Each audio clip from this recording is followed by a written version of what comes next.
going to be letting everyone in, Etienne. I'll let you know when they're all in. Okay, thanks. I'm going to be letting everyone in, Etienne. I'll let you know when they're all in. Okay, and everyone is in, Etienne.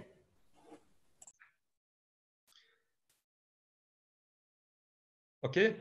Hello, everybody. I'm very pleased to host this conference about impact entrepreneurship, and I'm very pleased to do it with Ara Fernesian, who is an absolute specialist in social entrepreneurship and impact investing, and he'll share with us some top tips. And so our agenda is plain and simple. Let me share the screen. Normally, here we are. So there will be a short opening address. Usually I'm quite talkative, but I try to make it short. And then there will be an experience sharing with Ara, who will, among other things, share with us a poll he made with entrepreneurs and incubators about this weird situation and post-COVID opportunities and needs. And then there will be a Q&A session. And so normally we should stop at 4:45.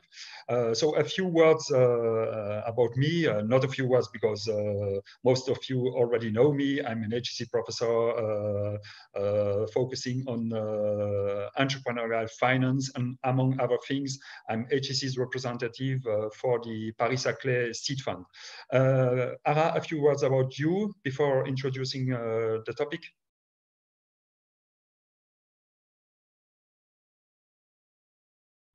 We cannot hear you. Could you?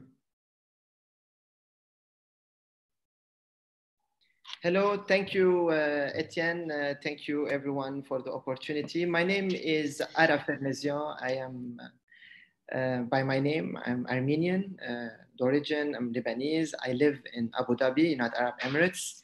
And I enrolled to the HEC program on the innovation entrepreneurship exactly 18 months ago.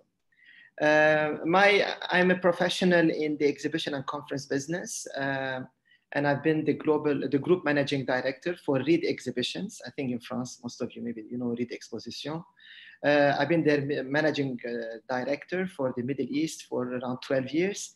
And 2 years ago, I decided to start my own venture.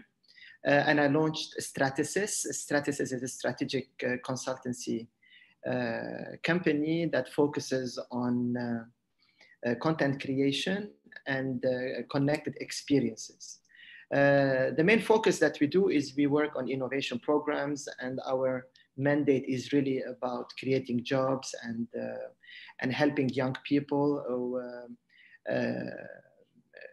learn new skills about the future. And on top of that, we work a lot on creating impact startup culture in here, promoting it more further in the region in here, and making it more of, you know, like most the industry in here is not very much into impact, but we are being from the early entrance in the market into promoting this industry. Okay, and afterwards you talk about innovate for good, but due to your experience at Reed, you perfectly know what businesses are hot, which ones are thriving, which ones are down, no, and what's next, and that will be the main topic of our conference. So a few words about entrepreneurship at large. As you know, an entrepreneur has to generate cash flows and to share future capital gains. At the beginning, the problem is simple. You generally don't have the money, and you have to work with the best people, not only the best ones, but also complementary in terms of tempers and competencies. And you have to do something, to create something which is scalable and profitable and also sustainable. And we'll go back to this issue of sustainability and not only value creation for customers and shareholders.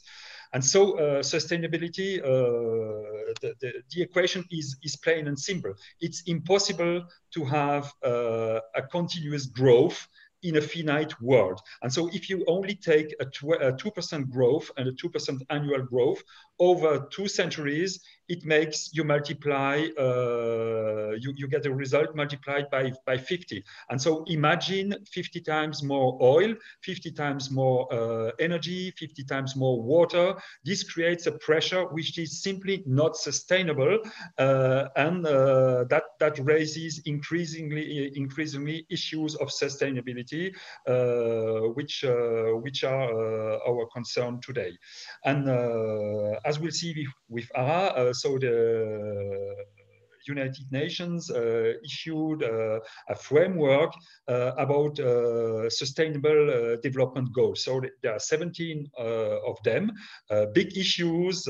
Currently, we are facing big health issues. Nobody cared about it. Almost nobody cared about it a few months ago, and now we are completely in the center of the flame, and the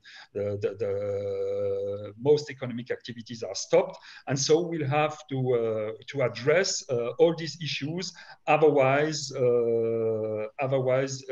it's impossible to have a sustainable growth. We'll have wars. We'll have warming, which will also create other shortages, which would make, in comparison, the current situation even a mundane one.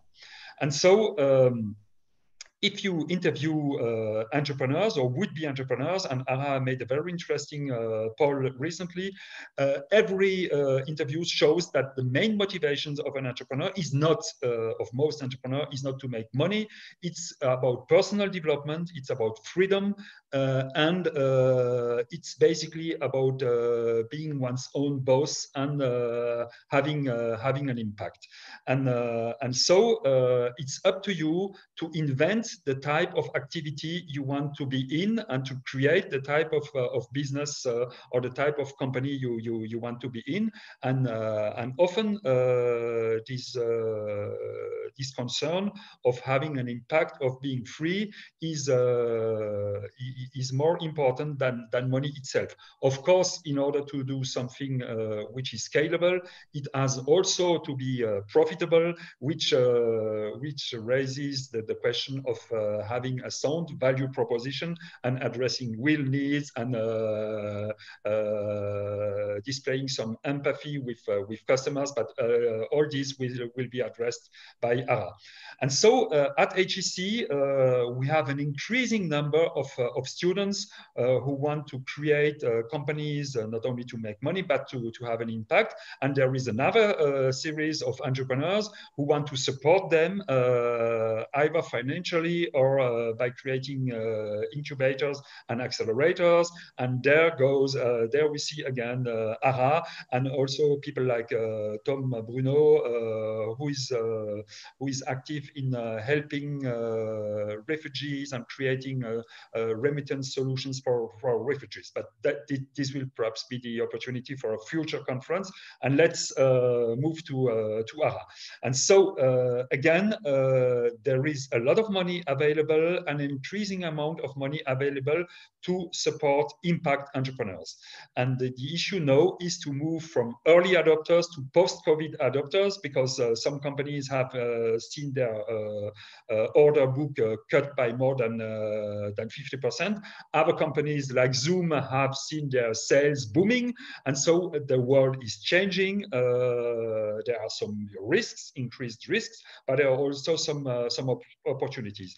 And so the current challenges are, of course, for most entrepreneurs to secure upstream and downstream, possibly to reduce some costs in order to reach the break-even point, to prevent liquidity crisis, and to preserve the essential to maintain projects with a short-term income horizon. And now let's go back to you, Ara, and to the survey you made, and to your advice about this amazing situation. So how are you first? You are in Abu Dhabi currently. So how is life there? Are you free to move? Or I think you don't have lots of ill people there.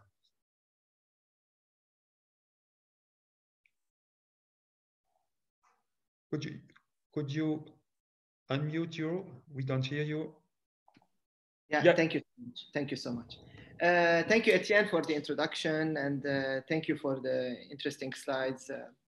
I mean, in UAE, I mean, just to start with the what you just asked, I mean, we have a growing cases in here. I mean, we reach close to 20,000 now in the UAE, considering the small economy. And you know, what you realize, the more international is your city, the more challenge you face.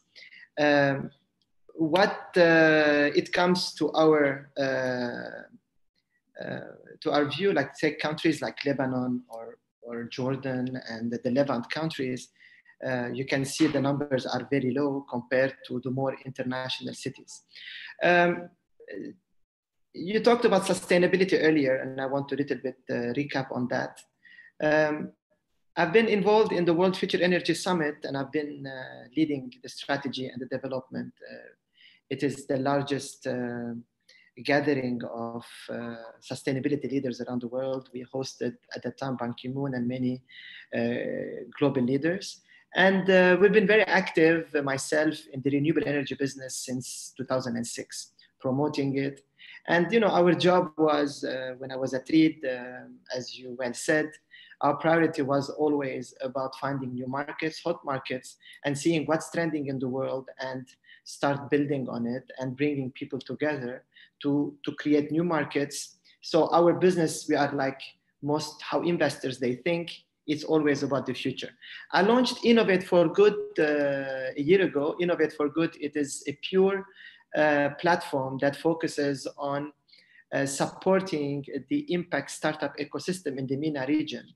What we actually do, we drive value by connecting the impact startups with the ecosystem through content creation, like innovation challenges and programs, and the platforms to matchmake between the demand and the need.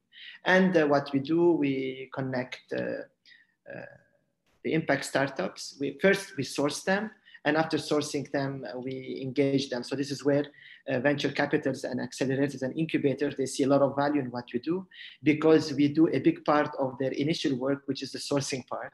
And as you know, to find the good startups is not easy. And this is where my main job is, to find the good ones and connect them with the market.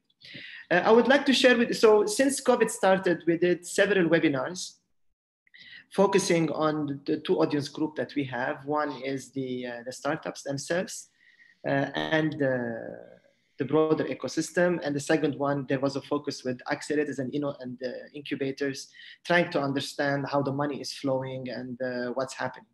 I'm happy to share with you the first time since we started the webinar about the outcome of our webinars, about surveys. And this can give you a little bit of an understanding about how the people are thinking, how people like you are thinking. So the polling is about for 100 people almost, majority being startups and incubators and accelerators and members from the government. And the focus is mainly on the MENA region in here. But you need to remember that our region here is very much international as well, especially UAE. So I would like to start with the first question that we raised. I mean, this was like one of the best things that it came across when we said, is it a good time to be an entrepreneur or not? So as you can see, 10% they said yes, and 24%, so the 24 and 10% they said it's a good time to be an entrepreneur, and 65% they said no. There are various reasons for that. Some people are a bit concerned about what's happening currently. But you can see as well, like 34% that people are still enthusiastic about being an entrepreneur. This is really a good number when, and this question was being raised exactly 2 months after COVID started. So this gives an indication about still people, they think being an entrepreneur is a good thing to be away from being an employee. So that's very interesting, Ara, because it shows that these guys, these entrepreneurs, will create their company whatever the economic situation, and these are the real entrepreneurs, and not the ones the would-be entrepreneurs who are daydreaming, and when the first difficulties come, they fly away. And so this result per se is very interesting. The second question we had. Due to current disruption, are you planning to reinvent your startup business model? And here you can see that 89%, they're talking about pivoting and they're talking about changing their business model. You know, like, I mean, I'm doing my last course on innovation and entrepreneurship, and it's on the business model innovation. And you know, the advantage of being a startup is you can change your business model and reinvent very quickly. So I interviewed a couple of impact startups that are part of our community. Actually, I serve about 600 impact startups. They are part of our community group. When I hosted one of them, the guy does assistive technologies for people that have for the blind people. They produce glasses for them, which there is a camera here and backed with AI, which they help them understand what's happening around them. It's called Assistive Technology Pro. So because of this sector faced a bit of challenge, the platform that they created, they pivoted and they are using it now for agriculture business. Apparently there is a more need to it now, and the guy is making a lot of money on that. And as you can see now, even myself, I have transformed my entire operation online, and I'm even launching in 3 weeks' time a platform to engage startups with the ecosystem live with less than $10 per month, something like this. So technology allows you to change, but one of the most important things is you need to be close to people to understand what's going on and change it based on what people want, not based on what you think, or you should not be fear-driven. Because one thing I learned, when you build your plans based on fear, most of the time you fail, because because when the fear goes, the reality remains. So this is why it's important to be very careful about when you are reinventing your startup on how to reinvent it. So the third question is, do you believe having tech-supported business are going to survive post-COVID? And as you can see here, 96% they said yes. Today, it's very, I mean, as Etienne, you just said that you see companies like Zoom and the rest, or how they are picking up. But as well, I mean, I am not 100% supportive that you should be only tech supported. See a company like, for example, Beyond Meat, Go Beyond, I think it's called Beyond Meat. Yeah. Beyond Meat today, their stock is rising. I mean, from $70, they are now on 140. Despite the company loses a lot of money, they're still, but people, they believe in what they are doing, similar like Tesla. So definitely being tech supported these days, your chances are higher to survive, but definitely being traditional business today is going to be very challenging for them to remain in business unless they utilize more tech platforms to help them grow. Beyond Meat is a company that is making is almost break even. Is making $300 million turnover, which is not nothing, but its market cap, it's huge. It's $6 billion. And as you say, Ara, there is a huge expectation about this company that produces artificial meat, so vegan meat, and again, there is technology, there are patents, but it's not only digital. Sure. Yes. It's a product at the end. The process is tech. Yeah. Yes. Yeah. The question. So is your business? So this was a very interesting question, and during this session, we had a combination of startups and impact startups, incubators and accelerators that are not impact driven. So we asked if your business is not purpose driven, and what we call purpose driven is social entrepreneur. So social entrepreneur, they have a purpose driven businesses. So, you know, there is a big debate today. What is the term social entrepreneur? So some they call it impact entrepreneur, some they call it social, some they call it purpose driven. So because the term social is becoming very like not a trendy topic because they think you're in charity business. So this is why the term purpose and impact is becoming more and more used. So we asked the question, if your business is not purpose driven, will it be difficult to survive the crisis? Do you agree? They said yes. They believe that if you're not purpose driven, you have more chances not to make it, because today people are more compassionate and empathetic more than ever. And if we realize that during the World Economic Forum this year, they spoke about stakeholder capitalism. Stakeholder capitalism talks about the end of capitalism in a way, and the global corporations now, they're moving away from being, for profit only. So there is a more discussion to go beyond profit. So the term beyond profit is very much talking our language. So what does it mean beyond profit? It means impact and profit. So okay, if today, because the young generation today is more careful and more aware about your business, what you're doing. And because of social media is very powerful, the soonest you make a small mistake, even if you have a plastic issue these days, as simple of plastic, I think it was even P&G or Unilever that they've been facing big challenges lately about the use of plastic, which they end up changing completely the use of plastic in their operation. So this is very important times that we are passing now, and impact, but we need to understand what means impact entrepreneur, which we will come back to it later. But this is where I want to be a bit more precise, and I'm doing a case study as well on this topic. I'll share it with you, Etienne. Maybe you would like to share it with the team as well later, which we just finished it last week. Okay, so on question 5, when do you expect to see some signs of economic recovery in your country from today? So we were talking here on a broadly, so we had as well investors, we had strategists as well part of the session. So as you can see here, and it is very clear that unknown, too early to say, they're saying 28%. In 18 months or in 12 months, as you can see that almost the majority, they say, which is like almost 67%, they believe that the recovery signs will start to appear 12 to 18 months, but nothing will happen in the coming month. So, and if today you follow the stock market in States and you see what's happening in the world, it's the volatility that we are witnessing today. It shows that things are not stable, and all signs that it shows today that we need to be quite careful about our investments and about our businesses. But it doesn't mean that we sit aside and we wait. This is the biggest mistake we will do as well. So we need to find the right balance in here.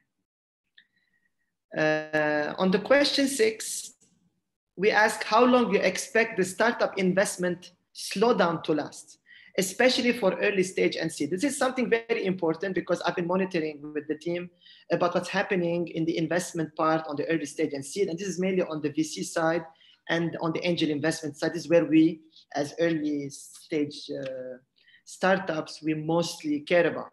So sadly saying today, there is a slowdown in investments in this stage of startups. And this is very much, we need to be careful here about not relying so much on money coming from investors. If you have the money, you have extra money, you can invest in your business, you can take some risk on product that you really believe, do it. But otherwise, you need to really be quite sure about, because today there is a slowdown. But people, they believe after 6 to 8 months, things will start to pick up again. As you can see, pink is after 6 months, and some they're saying after 27 months. But whatever it is, we're talking by end of year, we might see a little bit of more recovery, because a lot of companies these days, small companies, they have lost traction big time. But again, this shows that to some extent the party is over. Money will not continue flowing as it flew before. Valuations have been at least divided by 2 or 3. Remember that after the burst of the internet bubble, the stock market index for the small caps was divided by 15. And so it may be only the beginning. And as you said, private investors such as business angels, of course, they feel less rich. And so so they almost do not invest at all, and they will focus on outstanding companies. So these companies will always be financed, but probably with less favorable terms, and we can anticipate a huge slowdown in financing. But, you know, I mean, this is so important. I mean, when I was doing the private equity lesson, just finished it, you know, at the end, looking for investors should be our last resource at the end. I mean, you know, I started my business 2 years ago. I used my money a little bit, but I was lucky to find the quick customers when I started the business. So I was doing a lot of bootstrapping, but at the same time, I was successful in bringing money from customers, which helped me not to go to investors or even to touch my savings as well. So it was... I totally agree with you, Arad, but you are a real entrepreneur, and you have also been educated at Reed. That is obviously one of the best business schools of the world, with HEC, of course. But you were in direct contact with business and with real needs and with value propositions. And I believe with you, customer money is better than money from financials. Of course, if you then have to scale fast, you may take venture capital money and private equity, but the best money comes from customers. And then at the end of the day, if you have also to create a multiple and to pay back loans, you have to generate free cash flows, which leads us back to our private equity course that is taught by my colleague, Patrick Legland. Okay. So question 7.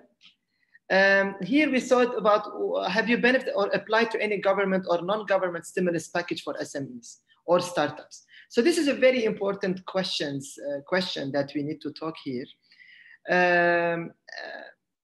16, it doesn't show in here, but 69% and the 15, which is both, they don't know how to apply. So there is something that I need to explain, and this is happening to me as well, which I would like to share my experience. There are a lot of stimulus packages now that every country is talking about it today, but only few startups or SMEs, they're applying or they understand what does it mean. So there are 2 things in here that we need to tap into. One is ego related. I don't need their money. I don't want to show that I am in need. So this is important to start to realize that, hey, it's not time now to be humble. It's good to be humble these days because you don't know what's going to come next. And number 2 is we need to ask a question. Maybe the governments are not giving enough information about how to apply or how the process is, but there is a kind of communication in here between the SMEs or startups on applying on stimulus packages and to benefit from. And this is something which we're seeing it growing everywhere. There are a lot of stimulus packages. Only few they are able to benefit. My advice, if there is in your country stimulus package and you're in business in need, do it fast. The sooner you do it, the better it is. Because a lot of people are still waiting about until their ego relaxes a bit until they go and do it. So, this is, and then question number 8. So what are your next steps due to weather the current crisis? So we talked about, okay, so crisis is happening now. We are all in crisis. So what is their next step and how they want to weather it and to go? So you have 15%, they believe they want to make a radical change to their business, complete change. It's relevantly not small if you look at it from a business aspect. 15% making a complete pivot for your business. It's like as if you're restructuring your entire company. Of course, being a startup is easier, but 15% radical change. I'm talking here startups, we're not talking SMEs. So if you speak with SMEs, so I'm doing in the next 2 weeks with the Chamber of Commerce in here, a program with the SME program in here, talking about how we can nurture the startup and entrepreneurship spirit that we have in SMEs. Because SMEs today, they have a big challenge. They don't think like us. Because, you know, like if you're opening a small bakery today, or you have a small salon, or you have a grocery shop, and you're still doing your business like always, it's very difficult and you've been doing it for 30 years, how can you change? I mean, This requires some even radical or incremental. And you go here about some, they're talking about they want to reduce fixed costs, staff, office rent, space, etc. And some talking about incremental change, which is like 52%. And incremental change here for us is like to integrate technology part of their business. So if you join 15 and 52, which gives you 67%, which they are between incremental and radical change. And in my view, this is one of, it's very, very normal to happen this way. I'm not surprised. So, and then let's please jump on the question 9. So here I wanted to make some validation about what I call impact. And I wanted to raise a little bit the floor among, because I had a lot of debate in the past with some investors saying, we don't care if you're in impact business or not, we just care about profit, right? So there was a bit of, and this is pre-COVID. So the question was, and I always said, guys, so if somebody is doing a lot of money, but they're dealing in a very like harmful business, would you really support them? He said, no. Then I said, which means you care about more than profit. But deep in your mind, you think that impact is charity. So there is a movement now that to say, no, guys, impact is not charity. We are more profit-driven than anyone else. But we merge profit and the impact because we believe the more profit we make, the more impact we make. Because otherwise, how can I make an impact without money? I can do it to my friends, maybe I can become a preacher, maybe, but I cannot impact millions of people like Muhammad Yunus did. So look at this. This is, guys, so this is a very important thing that for all of us to look into. The toppest sector now, which people believe it's going to rise, is agtech and the new food. And talking about Beyond Meat, and this is an example on what we're doing. And now I'm launching today, after 2 days, the COVID hack, which is in partnership with the United Nations and the Minister of Climate Change. This is one of the initiatives of Innovate for Good, COVID hackathon to startups and even individuals on circular economy for food, tapping into 8 layers from sourcing to production to packaging, delivery, and urban farming. Number 2 is robotics and AI. Number 3 goes to life science and health. And number 4 goes to edutech. Here, I mean, I had even fintech, it was here, but nobody even pressed it. So as you can realize, gaming and marketing, it took 9%. It's been known for many years. Gaming was quite tracking well.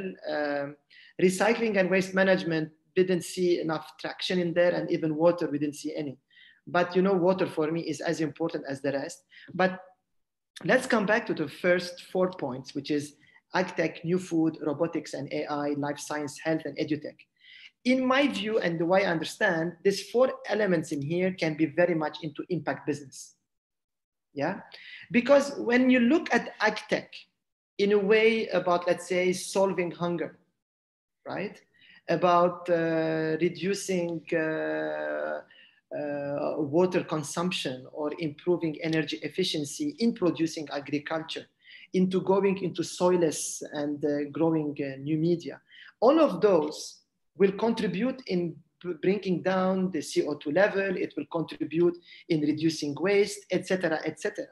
So we need to revise what does it mean impact entrepreneurship. Impact entrepreneurship, it doesn't mean we always serve the societal part of the business. And in the societal, if you look at it, here when you talk about life science and health, health could be mental health as well. Because societal, what does it mean? I mean, if you want to improve the lives of people, you can start with their mental health. Today, one of the biggest markets in the world, which is expected to reach 13, or I think even more than $13 trillion in 10 years, this industry. But I think now with COVID, it explains every one of us, entrepreneur or non-entrepreneur, what we need is our mental health to continue.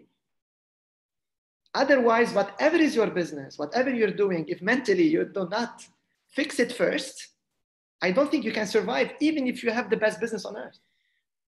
The challenge is very bad. I mean, you have your family, you have your team, you have your customers, you have your, and even for entrepreneur, it's more difficult than a non-entrepreneur because you have a business to run, You have, so is everybody except you. What I am saying, it's you, then everyone else. Because otherwise you cannot do it. So this is why, as you can see, an edutech came back on the surface, because pre-COVID, edutech started to drop. It was not interesting anymore. Now we see edutech coming back because of all the disruption that happened, which in my view, anyone which is doing business in these 4 areas in here, I think you will see a lot of prosperity. And you know, like in life science and health and the new food, you speak about biotech. Biotech is going to be one of the most trending industries in the world. And whatever you're doing, you should integrate robotics and AI part of the business model, or at least when you're selling it, try to your investors understand that AI will be part of your development. So thank you, Ara. That's very interesting. Also, we at HEC also had to reinvent ourselves, and we were wise to launch these breakthrough online masters, and it was very less impacted by the COVID because you already took your courses at home, and this was a huge paradigm shift at HEC. And of course, we also interact with all kinds of startups, of tech startups, having an impact. And we also try, and we just started to do it, to recap all the impact we have at HEC. And as you say, it's not only, it's far more than being a charity. It's having a social, a cultural impact. And we just try to find some measurements to see what impact we have, and our colleagues also do the same. And so question number 10. So do you expect the relocalization to supply chain due to COVID disruption, witnessing the change of the current globalization system? 90% they said yes. And I believe so as well. I believe we will see more localized industries developing, less reliance on China and other countries to grow your business. This is why I believe AI, robotics, 3D printing, and all this new development will allow you to bring back your manufacturing home to start to create jobs. And on top of that, this COVID taught us that you need to be resilient as a country, that you should have your own supplies without relying into internet, because the entire global supply chain has been disrupted. And imagine we have another like COVID in the next 2-3 years. Maybe it's even harder than this one. What do you do? I believe every country might witness localization. This may disrupt international trade in a way, but will grow local businesses. And at the end of the day, okay, internet, it's global. This is something we cannot deny. Globalization from the internet aspect will not die. But here is more to do with on the supply chain related, growing your own manufacturing and developing your own made in France or made in X country, then bringing made in China to your country, or made in France, taking it somewhere else. I think this is going to make a big shift in the business. Let's see how it's going to go, but this was the result of the survey.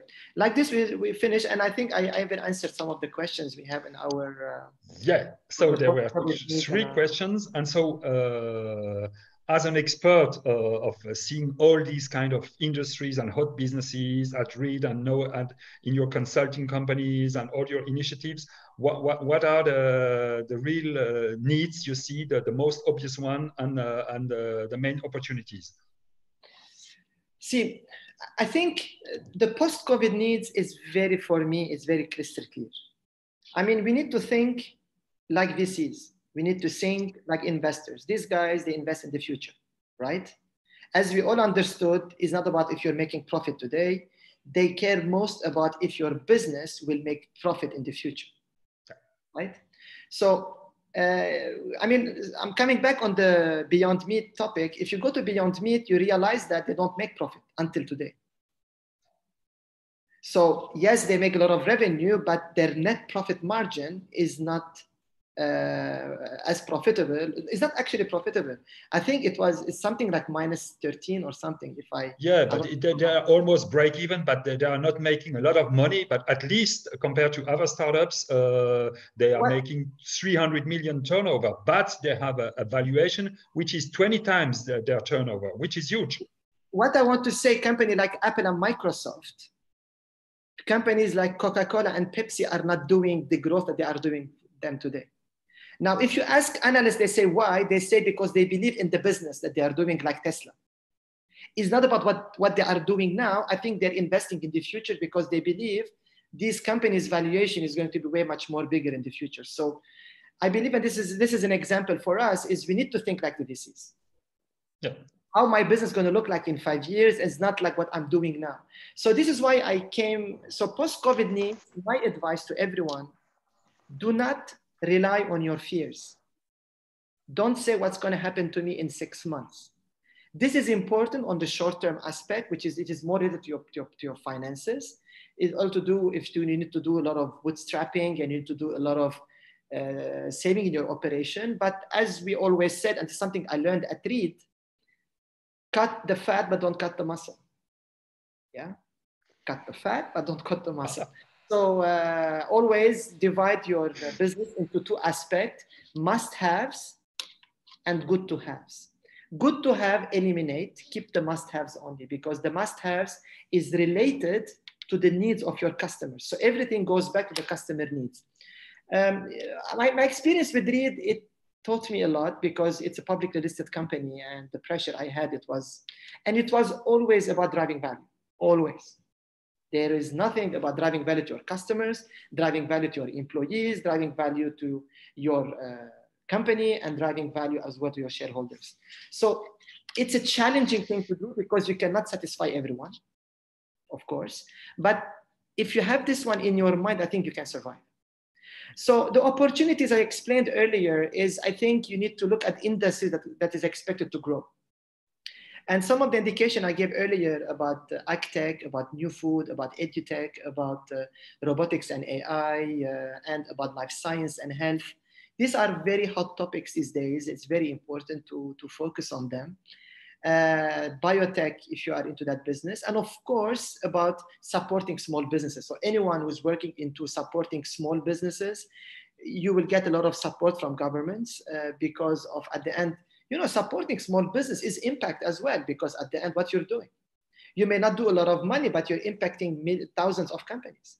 So at the end, you're driven by a service, you're driven by doing good. So doing good, it's going onto two levels. So if you look at innovate for good, we speak about for the good of humanity, for the good of the planet, and good of economy. So you cannot be a good impact entrepreneur if you don't look at the 360 aspect of what you're doing. Yeah, so post-COVID needs, as I said, you need to change your business model to be more tech-driven, or whatever your industry you're in. Consider your customer needs. I mean, I don't have answers. The answer is with your customer. Sit with them, talk to them, listen to them, have an empathetic ear to hear what they want, and try to not to defend your product, try to understand what they want, and try to be more futuristic in that. And this is one of what I had been lucky to be one of the best economists I worked with, and my boss was French, Frédéric, which I learned a lot from him. He used to tell me, when people are sleeping, act; when people are acting, sleep. So the thing is, everyone is in panic mode. I think it's your time for you now is to shine, because when everybody's panic, people are looking for leadership now. And I think this is your best time to do it. When everything is prospering, I think the chances for you to survive as a startup is very small. So I think now is much better than any other time. I like it. And so, again, creating a startup is quite easy because there are some incubators and accelerators, but scaling it really raises issues of organization, of management, and there comes the role of a set of professional managers and what we learn at business school. So what have you learned and at Reed and in your previous experiences, and what's your advice to launch and to scale an impact startup? I think first you need to be clear with your mission. This is ultimate. You need to know what you're doing. So you don't need to look about what you are going to do in 6 months or 8 months. You need to look at the ultimate goal. Like, for example, my goal is I want to serve 100,000 startups in the world. This is what I want to do. This is my aim. I'll do it. I don't do it. It's not the point, but this is 100,000. So you may tell me, Ara, you're too ambitious. Fine, but this is what I learned as well. So I need, because if my target is 1,000, no one will talk to me. And even on the, if you look at most of VCs, they even talk to you about what is the big impact you're doing. So if your impact is 2,000 companies, they don't really care to hear from you. You need to, so if I reach 10,000 is great for me, but I'm not obsessed with the outcome. But do not be obsessed with the outcome. So to launch, you need to first have a good vision. So your value proposition should be crystal clear, and you need to believe in it with your heart. It's not like a matter of, I mean, you know, this COVID thing is perfect because if you're sincere with your mission, either you stick to it and you believe it's good what you're doing, or you give up very quickly. So you need to have a strong heart here. You need to have courage. And to launch, I learned that I need to be patient. And I need to not give up with the first hit on my head, because you are because you are going to constantly get hits, and it's very important during this phase. You need a good team. Even if you have the best product, I mean, you know what we learned in the, I say here, as we learned, and I believe 10% is the idea and 90% is the execution. Yeah. So scaling and impact, I mean, even if your impact, you can measure it. I mean, you need to properly measure your impact. This is something, today there is impact bonds the countries are issuing because they want to link the profit with impact. So this is something which we're seeing now. If you want to get today, go to impact investors and you want to get money from them, from impact investment, they will ask about the impact before the profit. So if you do not have measurement on how you are going to measure your impact, your chances to fail is big, because the impact measurement, and then you link it to your profit. So the idea here, as I said earlier, the bigger is your profit, the bigger is your impact. So if you want to impact 100,000 startups, let's say, you need to have a lot of profit to do it, because you need the best team, you need the best technology, and you need to do good marketing as well. So all this requires money. So do not go with your emotions 100%. I'm an emotional person, but I learned over time that I accept to make money. Money is not evil. Money is not evil. So even if you're an entrepreneur, use money for good. Okay, so imagine if you can make $50 million today, you can impact with $50 million. But if you make $100,000, you're going to impact $100,000. So the passion that you have, this beautiful energy that's coming to you, spread it back big. So if you are this channel to that energy, be ambitious. You will lose nothing. I mean, at the end, you would say, okay, but at the end, you will learn. I mean, if your numbers were high or low, but it's good to think big when you're an entrepreneur. It's not bad. But you need to learn between being confident and arrogant. So it's a thin line. We're talking to be more confident rather than being arrogant. So arrogance is something everyone hates. But this is the thin line that we need to focus on. So coming back again, to launch, you need to have a good mission and a very clear, crystal clear value proposition, and a little bit of money to start on your own. And if a customer can be with you, is even better. To scale, you need to already have with your value proposition an ambition to scale. To scale, you need money. I mean, let me be blunt. You need money to scale. So let's go away from all theories that we talk about. If there is no money, you cannot scale. But to use money, people, they believe in the founder. The founder, if you don't have the will, the heart, the courage, nobody will listen to you. You need to show confidence, not arrogance. So this is, and impact will come eventually. It's a continuation of this whole thing. Ara, you definitely illustrate perfectly my entrepreneurial finance course. There is also a French writer who says, I think it's Alexandre Dumas, the son, who said, money is a bad master and a good servant. And so you should use money in order to scale.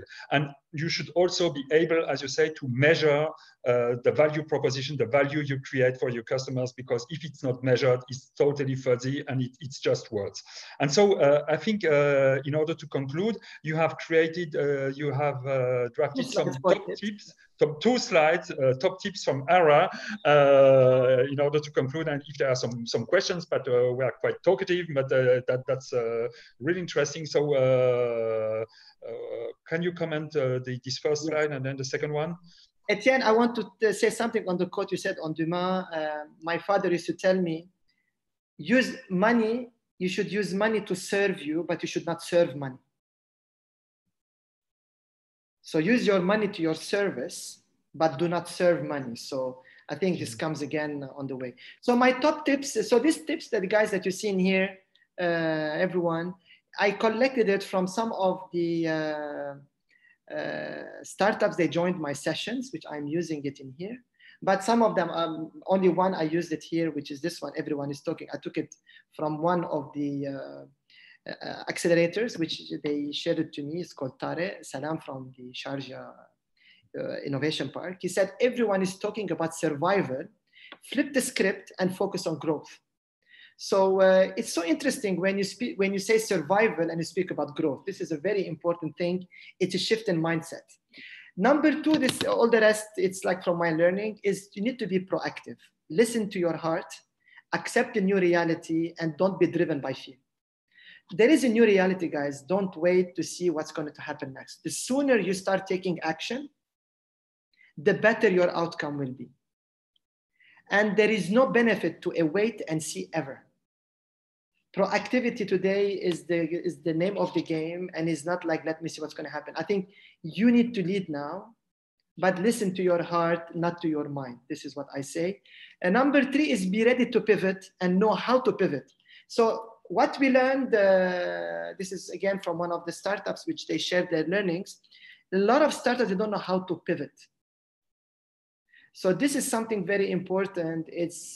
They forget that they started a business already. They just need to do it again.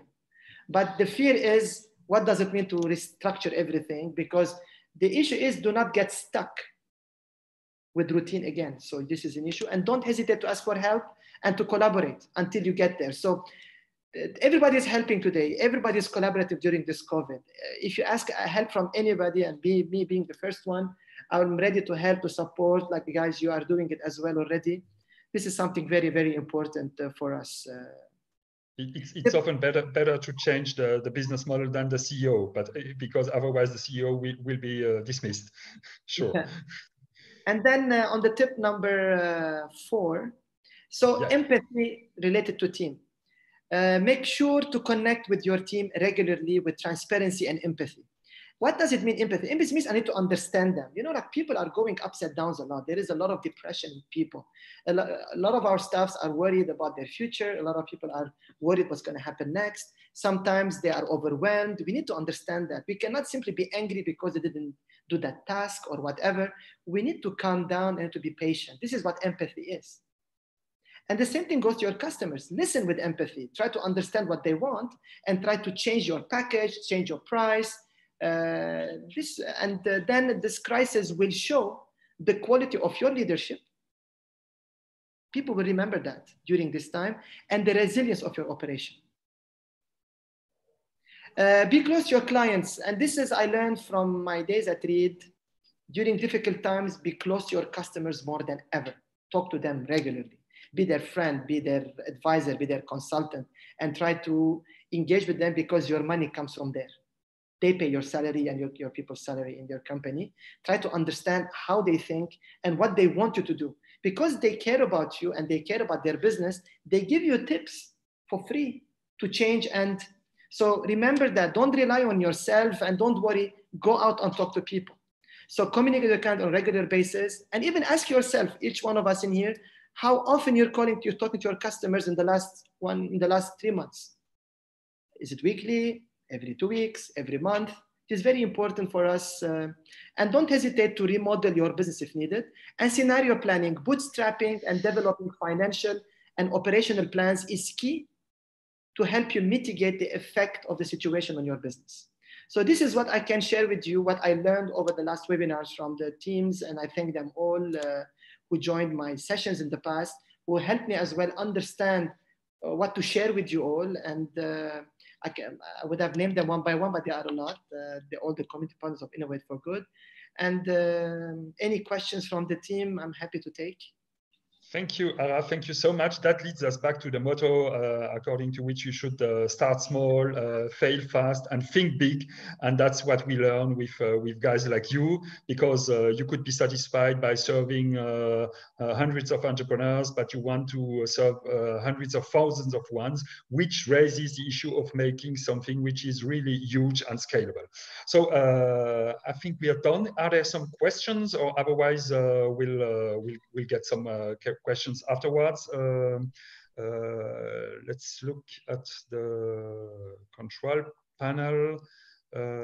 Question to Ara: when you source and assess impact startups, how do you measure their impact nature? So, because sometimes some VCs, some impact VCs say they analyze not only a traditional business plan, but also an impact business plan. So how do you measure their impact nature? Today, there is a big debate globally about how you measure impact. And this is something, even when you talk to most impact investors, it's very difficult until today to measure impact in real words, because things are not black and white. For example, if you're saying you want to reduce hunger, or if you say you want to improve employment, if you say you want to improve literacy, if you say you want to bring down waste, how do you measure it? There are two things you can do today. Either your business model allows you, and this is why I started from the beginning, allows you to show clarity on impact measurement. For example, listen, I mean, if you ask me myself, how do I impact my business, the measure it? As I said, my measurement is about 100, it's about the number of startups I serve. It's very clear. So I'm not saying how many startups I'm going to help them thrive and succeed. My job is how many I'm serving. So if I am able in my community, I have 600 startups, whether I give them mentorship program, whether we give them access to markets, whether I give them access to customers, whatever is the program, it's about 600. But now you're going to tell me, can you measure if they made it or not? Yes, I can, but a lot of people don't tell you. So you don't know. So this is why you need to be honest on your impact measurement, and you need to be very careful of what do you promise the VCs, the impact investors. But in some businesses, let's say on the educational side, you can. You can because, I mean, if you look at the follow-up, the program with Coursera that we do, you always say you put some satisfaction measures, you put some statistics about whether you're happy, whether you learned something. So I'm doing a program on the future skills, which I launched a report earlier about what skills we need in the next 10 years. And the client asked me if we can transform this into a more measured business. And I said to them, yeah, you need a platform to do that. So every time people get access to that, they need to key in their registration to the program. And we need to, let's say we have 14 skills for you to get basic knowledge about what we need in the future. So how can I measure these 14 skills? You have them. So I need a platform to measure it. So we cannot say anymore by words we're doing it. You need to give tangible data to your customers, to your VCs, whoever is supporting you, this is what I did. Otherwise, it's very subjective. That's definitely great. I'm convinced that your next step for you will be to raise an impact venture or growth fund. And in this case, I will be happy to be at your investment committee as at the Paris-Saclay seed fund. But thank you so much. I think there is another question. No, just Alexei saying thank you. I'd also like to thank Cheryl Morisseau and Adrien Perturier, without whom this webinar would not simply, all these webinars would simply not be possible. And so I think this will be shared on YouTube. But again, Ara, thank you so much for having prepared these amazing slides, this amazing survey, and for having shared your convictions. It's more than simply an experience. It's a deep conviction, and I agree with your philosophy. Thank you so much, and hope to see you for next conference with you, Ara, on another topic. But I'm sure you will launch an impact investment fund, and so this will be another way to boost and to challenge entrepreneurs, even if it's also possible to create and to scale some companies like yours without investors, because customer money sometimes is the best gift in order to be self-sufficient and have an impact. Thank you, everybody, and I wish you a nice weekend. Bye-bye. Bye-bye. Thank you all so much. Thank you, Ara. Thank you, Etienne. Take care. Thank you, Cyril.